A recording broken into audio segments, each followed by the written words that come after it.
This is my self-published children's book, How the Tortoise Broke Its Shell. It took me 1 year and 8 months to self-publish this book. If I was not living in Nigeria, it probably would have taken me a tenth of the time. And I'm going to discuss it in this video.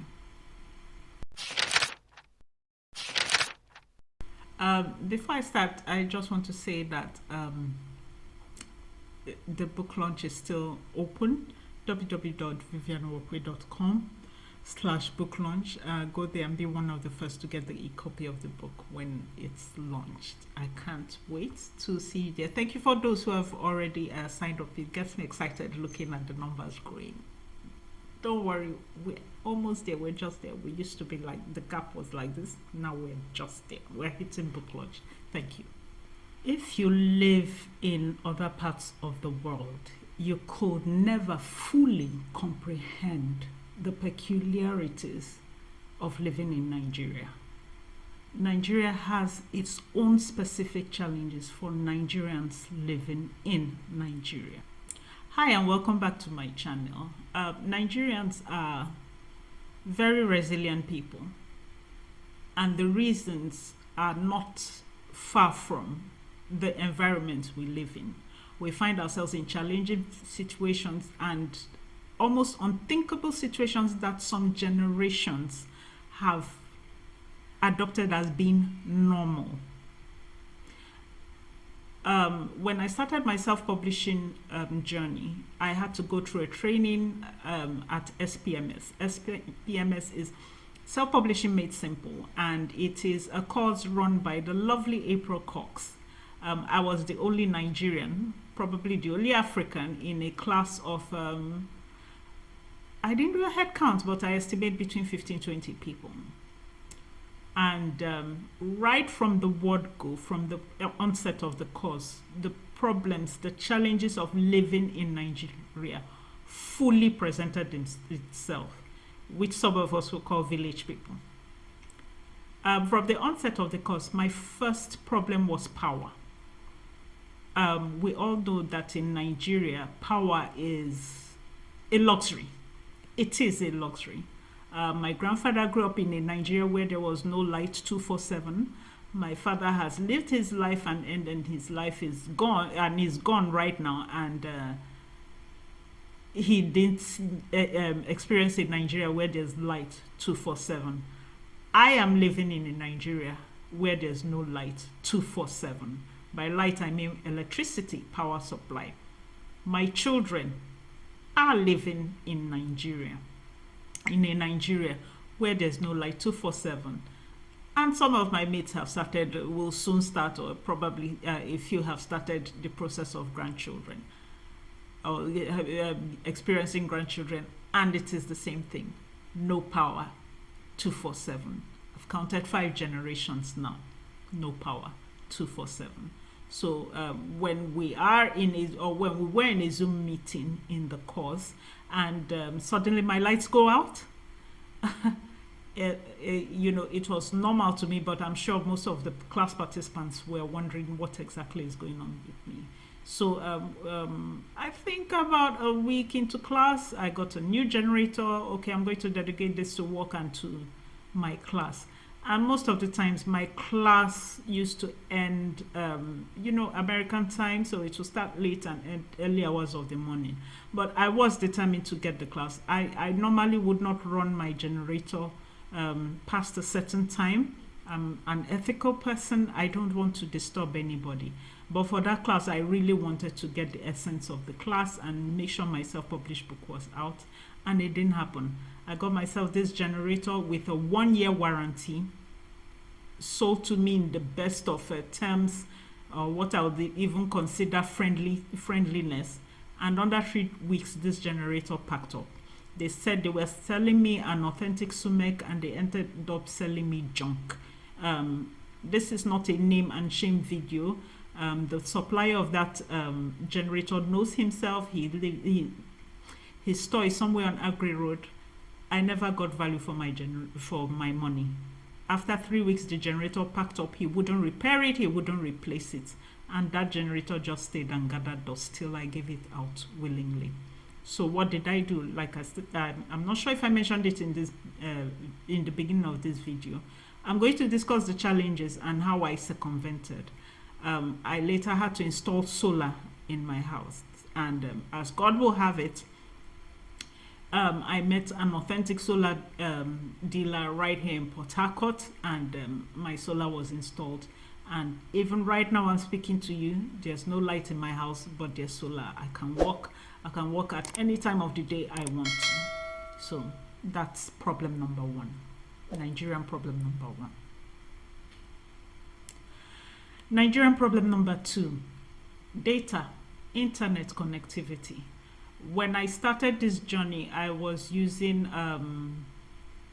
Glow Mobile, yes.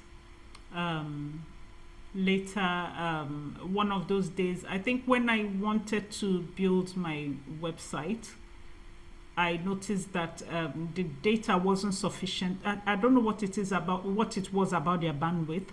I don't know whether it has changed right now, but it couldn't it couldn't just build a website. There was a day I was trying to access my website, and I just noticed that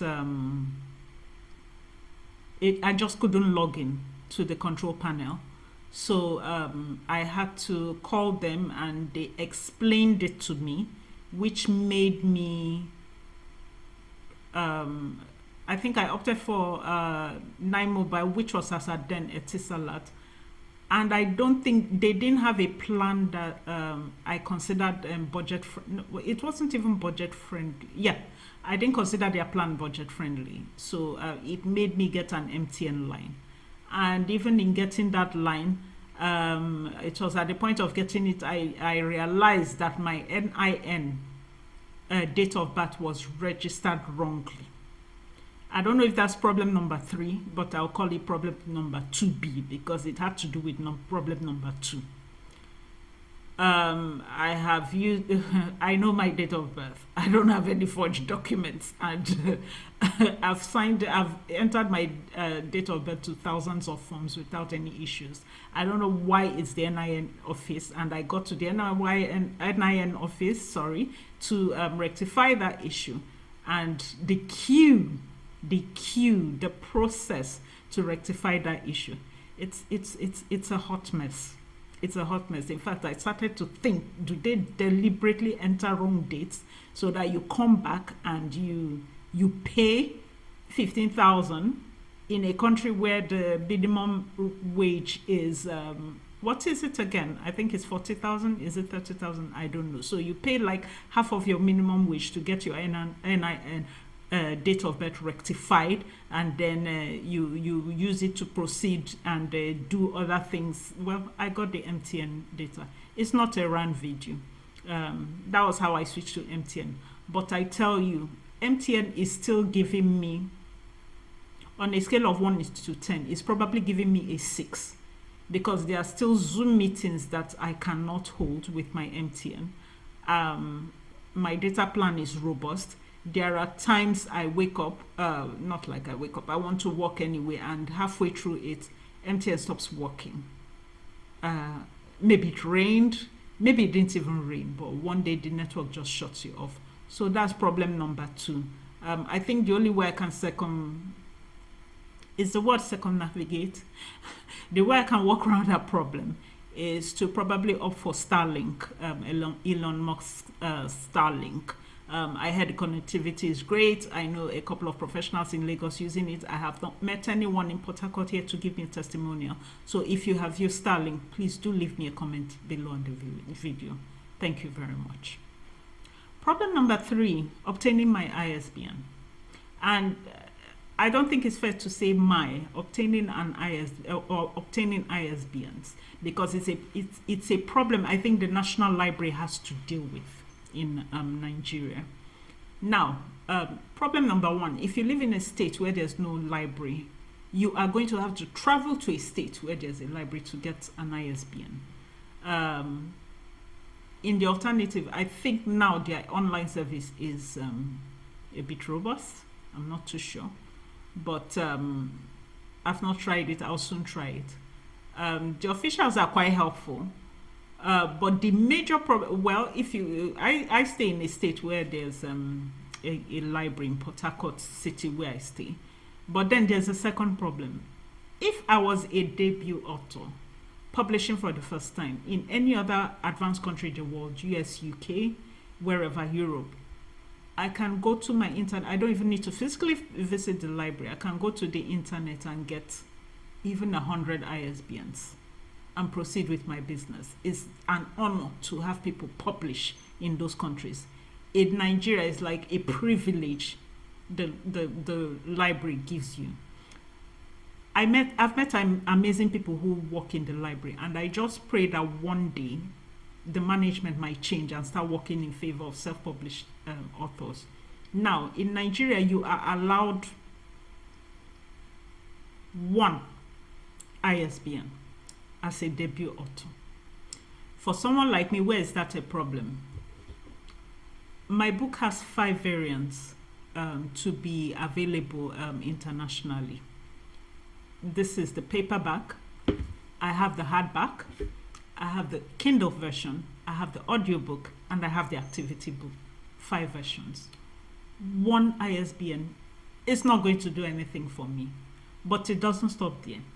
Remember, Africa, we're divided into Francophone and Anglophone countries. The 5 versions of my book have to have Francophone versions. They also have to have Portuguese versions, and they have to have Spanish versions. So how many ISBNs is that?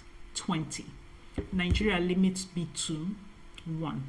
Then they say, when you publish that one, you get a certain number of copies of each of those versions. Of course, I can't get for the audio and the Kindle book though. So for the hardback, the paperback, and the activity book, I have to send those copies back to the library before they can now approve 10 ISBNs. Then you publish with those 10, and you send copies of those 10 back to the library before they can approve, I believe 20, it could be 50. You see, when you consider all the stress, it might just be easy asking a friend or a relative abroad to purchase ISBNs for you. Yes, they might be a bit more pricey, but if you can't wait, you can't wait. Let's not even mention the fact, well, we are going to mention it anyway. At the point I wanted to get ISBNs for my book, the National Library was on strike. Yes, it was on strike. I don't know any other part of the world where the library goes on strike. Maybe there are other parts. Please comment in the video. Just leave your comment there. It was a hot mess.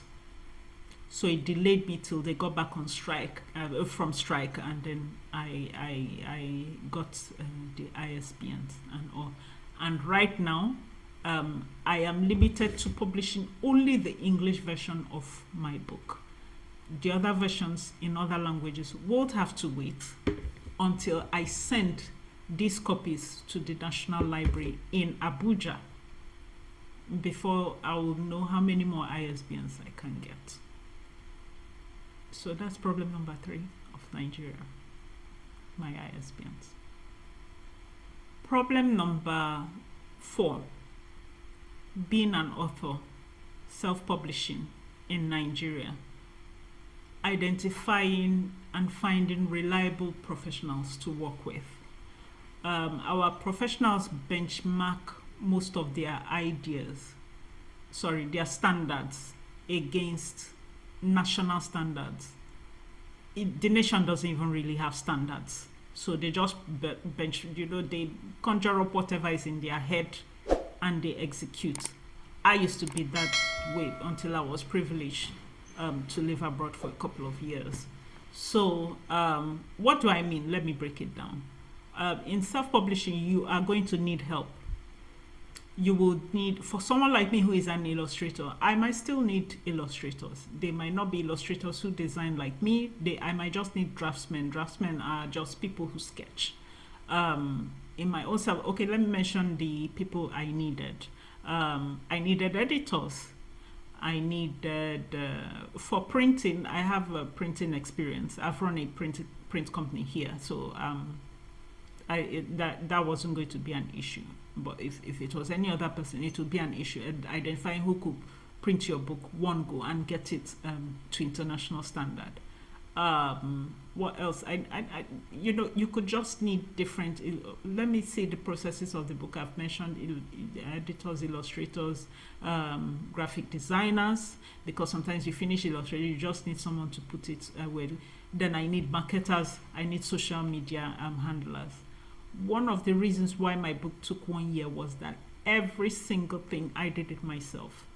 My mentor April Cox actually told me, it's possible to do things and get it done by yourself. It's better to outsource, which I was ready to, but maybe there's a level of patriotism in me. I wanted to outsource to local people, but I didn't have competent people to get. At a point when I needed draftsmen, when I ask people, maybe undergrads and other people who I thought could help me, but I knew I still needed to invest in training them. So they are good in what they do, but they are not good in my line of work. They could be good in fine art, but they are not good in illustration. So it's going to need some training anyway, even though they know how to handle a pencil. It was very difficult identifying who could do this. I have friends in the university, and their recommended student scheme. Then there was another problem. You do not have the skills. You need to be trained, and you're asking for an arm and a leg in fees. I need you to pencil sketch something I can do, and the job is not going to take you probably 1 week, okay, plus the training, maybe 2, or let's just soft pedal and say 3 weeks, and you're asking for something close to your annual house rent in a year. I found it quite ridiculous. At a stage, I was tempted to go to this government secondary school across my house, and ask for the fine art teacher to get me a secondary school student, a couple of secondary school students who could draw cartoons. For editors, my friends helped out tremendously, plus the children I researched my book with. They helped me tremendously. By the time I finished, I was quite great. The book was fine. So identifying professionals who knew what they were doing and was not. I don't know. Okay, even when it came to social media handle, I will management. I will get people who did not even know what they were doing. You would see somebody who say, okay, I can assist you in social media management, or assist you in as a virtual assistant, and you check out their social media profiles. They have absolutely nothing to offer. They are not even talking about social media management. They don't have anything pointing towards what they are doing. They do the worst of Canva designs. You have a blue thing on it with pink fonts and red and yellow fonts and all. It was hard. And when you do see that little one that you want to work with, they are mentioning remuneration in 6 figures. I can't deal. If you're going to offer me what I want, maybe, but this is a long-term project for me. No, we have to start somewhere. Even my training you has to, it's a sacrifice. It's a distraction from what I want to do. So that's the third thing. So let's move into the fourth. This video is going to have some length though, so I'm sorry, and I'm not sorry. Now, is this the fourth, or is it the fifth? The next, let's just call it the next problem I have as a Nigerian living in Nigeria is what? The limitations of certain companies to deal with Nigerians. We are not happy. There is a known fact all over the world that we have this stigma of fraud being fraudulent and being dishonest attached to us. But I tell you that in Nigeria, there are honest Nigerians living in Nigeria, making an honest living in Nigeria. And unfortunately, they actually outnumber the Nigerians who are doing murky business. But it's just that those few bad eggs are the ones who are our representatives, or who the world sees us from their own lens. Now, the thing is, like when it came to publishing, if there's one company I'm going to give hands up in like offering 90% of their services to Nigerians, is Amazon. From whichever part of remotest part of Nigeria you live, you could upload your book and everything will go. But there was a limitation in Amazon. I'll still refer back to my author work group. Every time anybody had a book launch, I could not participate in the book launch. And it restricted me from growing my own self-network. Why? Because I could not download Kindle books as a Nigerian living in Nigeria.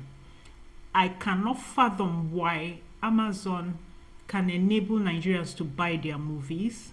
I think watch films on Amazon. Sorry, I can't remember what that service is.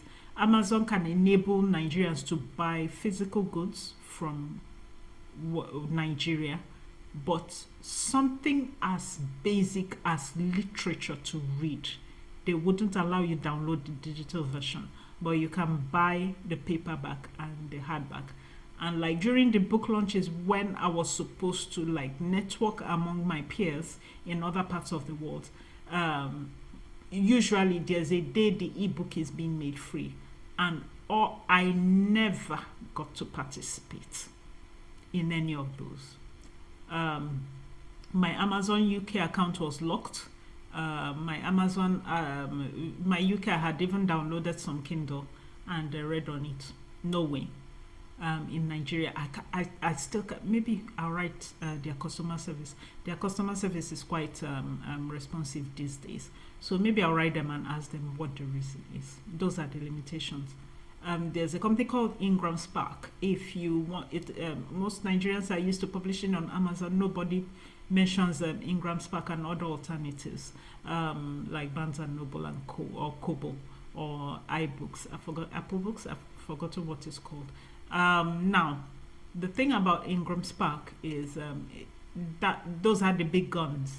If you want your book in every bookshelf around the world, you should look at it. Well, I think in United States, not around the world. If you want it in UK, you should be looking at I've forgotten the name. I'll remember. So I think UK is Waterstones. So correct me if you know the biggest book distributor in the UK, please leave it in the comment for me.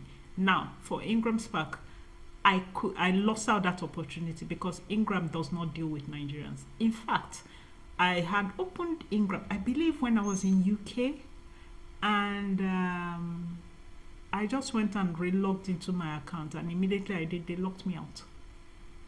And it seemed like a big joke. And when I couldn't log in, I had to contact the company, and they told me no. And it's not something someone else could do for you. You have to do it for yourself, because you cannot open the idea of earning royalties and being accountable for royalties and paying tax in those countries to somebody else. So those are the lost opportunities. There are still companies still today. People mainly know of PayPal, but in the creative space, companies like Society 6, Nigerians, no way. You're not even stealing. All you're doing is like uploading your artwork or doing something creative on those platforms. If you're Nigerian, you can't do it. What of Etsy? Nothing. You hear buying and selling on Etsy and every other thing. I'm an artist. I've tried to log on from the same thing with Ingram Spark. It was very easy when I was in the UK. Right now, no way. So that's one of the challenges. Now, the next challenge I had was the rising costs of inflation and the way it's affected largely the printing. how would I explain this? Okay, let me put it this way. Print, like I had mentioned earlier, printing was not my problem. I have expertise in printing, and I have my trusted vendors in printing, both for paper, both for the impression, whatever it is, binding, finishing, and all. That wasn't my issue. When you look at printing as you deconstruct printing, look at the consumables in printing. Apart from the labor, every other thing is imported into Nigeria. The paper you print on is imported. The ink that is printed on that paper is imported. The machines that run the print are imported.